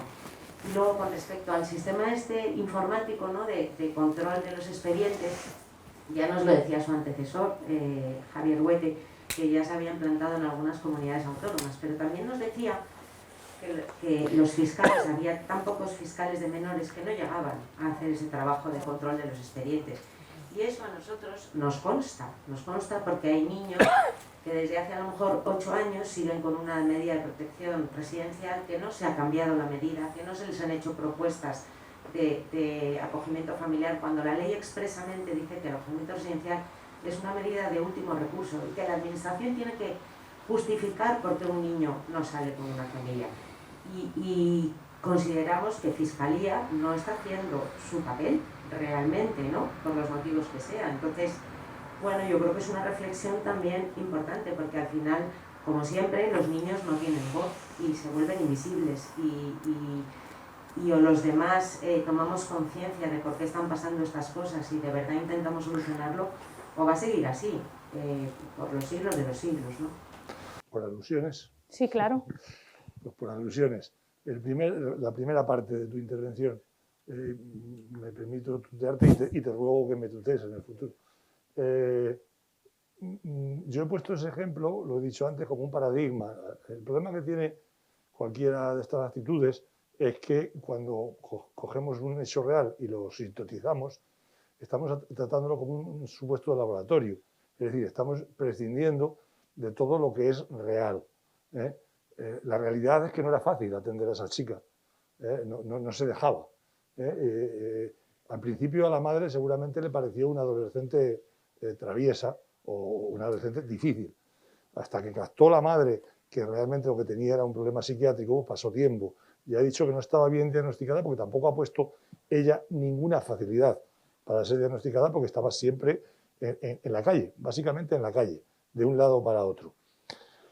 Evidentemente que hemos tomado medidas cuando ya hemos sido capaces de conocer el asunto completo, lo hemos puesto en conocimiento la situación de ella, no la de los hijos, en conocimiento de la fiscal de discapacidad, para que tome cartas en el asunto. Sabéis que se puede promover por el fiscal ahora el apoyo de la capacidad ante la discapacidad de una persona de oficio.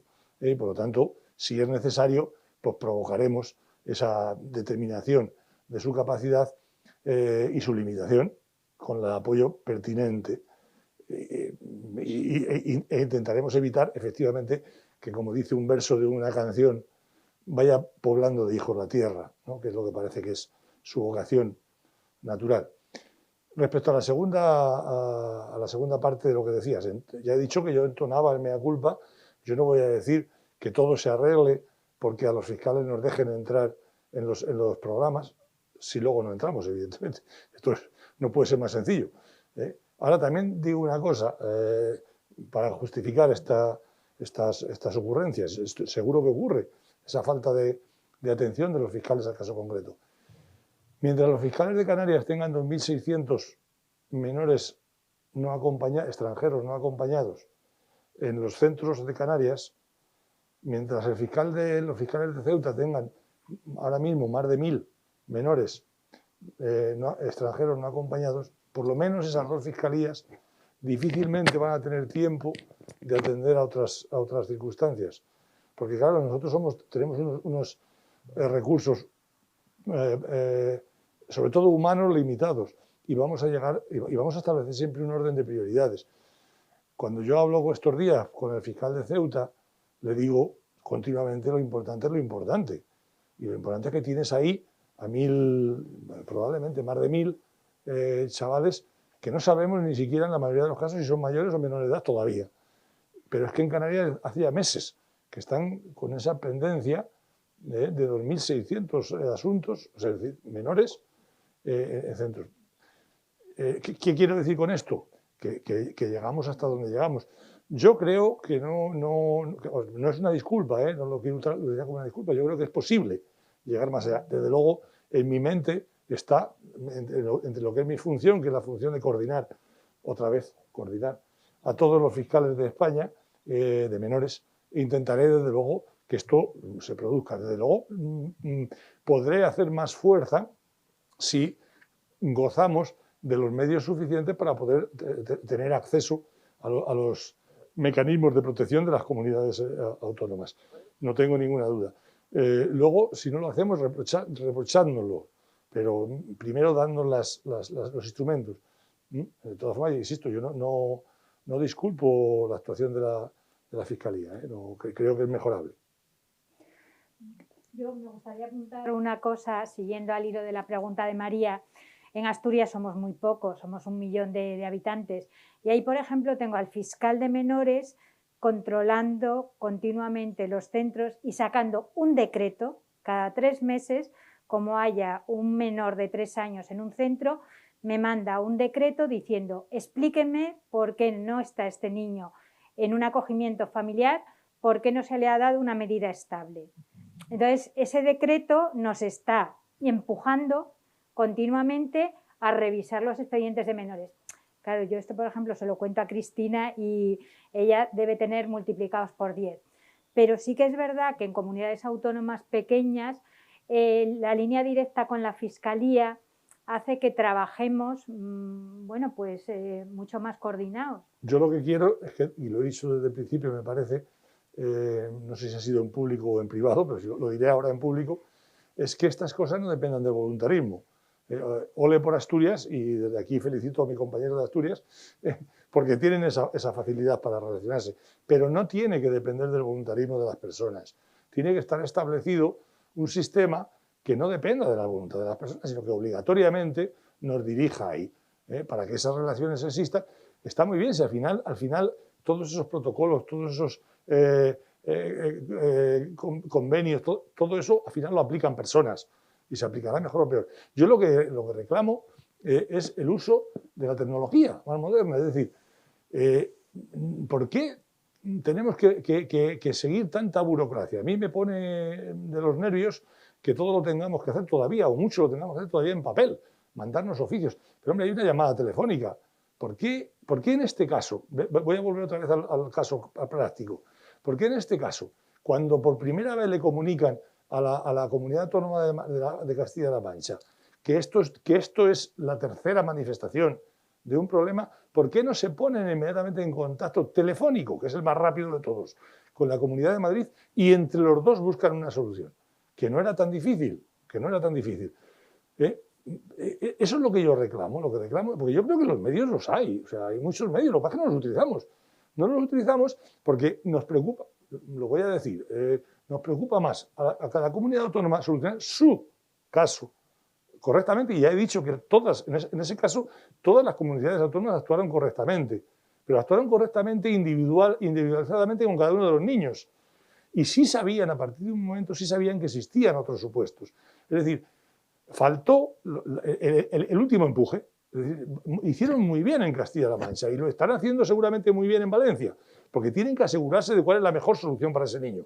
Si el padre, la madre o la familia extensa, que yo creo que son las 3 posibilidades que ahora tienen Valencia. Y están en ese protocolo de saber cuál de las 3 soluciones es la más adecuada para ese niño.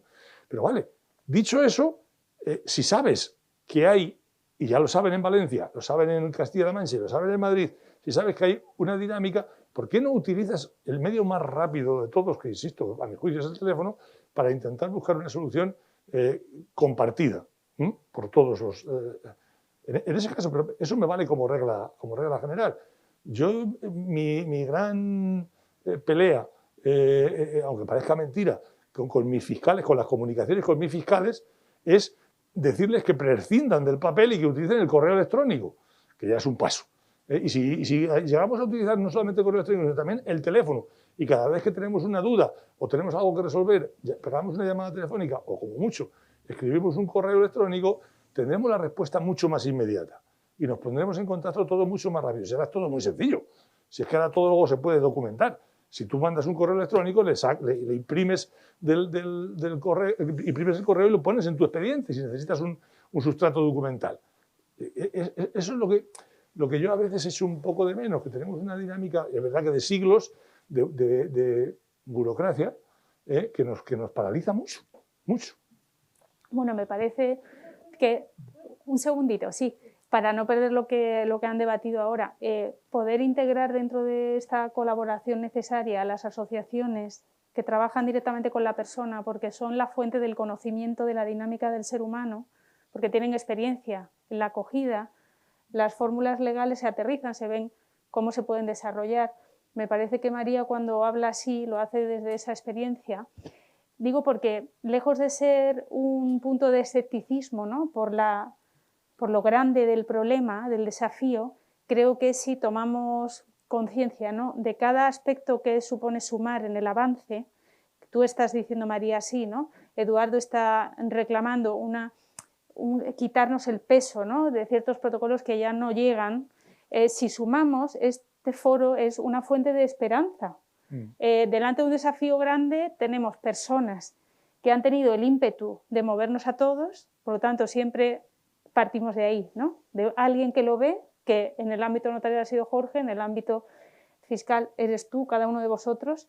Si no perdemos, ¿no?, esta innovación, podremos sumarla y podremos liberarnos de lo que ya no funciona. Estamos en tiempos nuevos, como tú dices muy bien, hay una realidad nueva que nos desafía directamente, hay un montón de menores no acompañados, con una problemática adicional, pero creo que el camino es el que estáis pintando cuando habláis, simplemente para no perder esto. En aras de la verdad, he de decir que las asociaciones privadas, fundaciones y demás, son las más rápidas a la hora de actuar.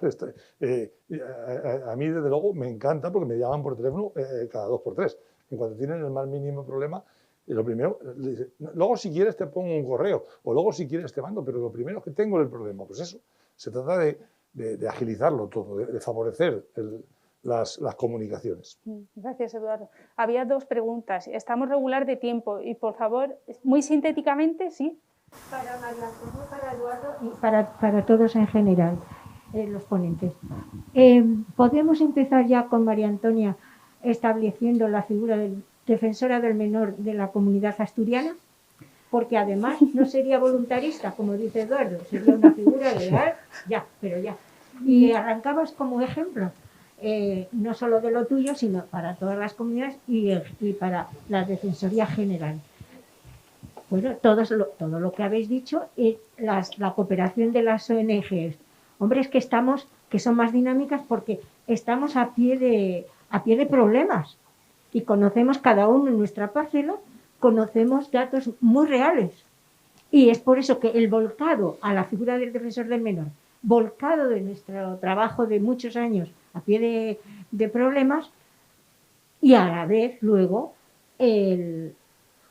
la figura de la Defensoría del Menor es la que coordina, la que vuelve. Es decir, es una fuerza centrífuga y centrípeta.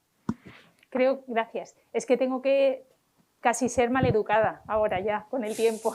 Gracias. Creo que nos vamos con la idea clara, todos, ¿no?, acerca de esta propuesta. Sí, Teresa, y sí. ya terminamos, tenemos 2 minutos. Soy muy breve. Yo vicepresido una asociación de familias acogedoras.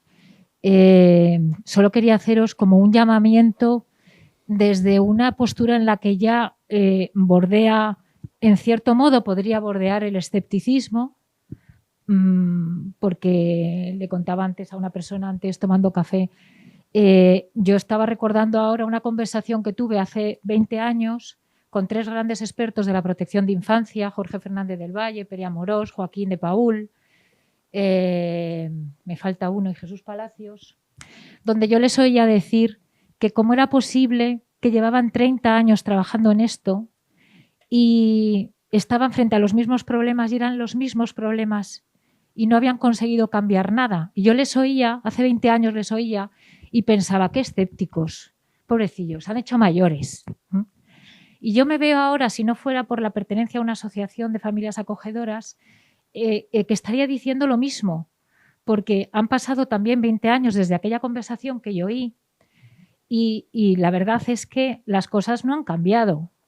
No han cambiado y os pediría en ese sentido un compromiso en la responsabilidad de los que estáis ahí arriba, porque que haya familias acogedoras que puedan proteger a los niños, que haya un tejido social como el de ese cuadro, que pueda acompañar a una persona antes de que llegue el momento de tutelar, que pueda hacer falta un documento como el fantástico que habéis hecho los notarios para que antes de que una situación llegue a ser de riesgo de desamparo se pueda acompañar a una familia, depende de que las personas sigan teniendo esperanza y sigan teniendo ánimos de comprometerse. Y yo creo que eso no es fácil hacerlo cuando uno lleva... Mi primer acogido acaba de defender su trabajo fin de grado en otra familia. Fue un acogimiento temporal, ahora ya es un ingeniero de minas, es un caso excepcional. Es decir, es un tipo ya muy mayor. Y yo veo que las familias, lo vemos desde las asociaciones, no resisten muchas veces, si no fuera porque desde las asociaciones se las ayuda y se las acompaña, la fatiga que es tener que ir a buscar colegio porque no lo hay, porque el papel que te dan no te sirve para que te den una plaza, porque no sirve. Y hay que ir a la comisión de escolarización a protestar. Y cuando lo dices a los comprometidos dentro de la Comunidad de Madrid, además te contestan, si es que no podemos hacer nada más por ti, hacemos todo lo que podemos, y yo me lo creo.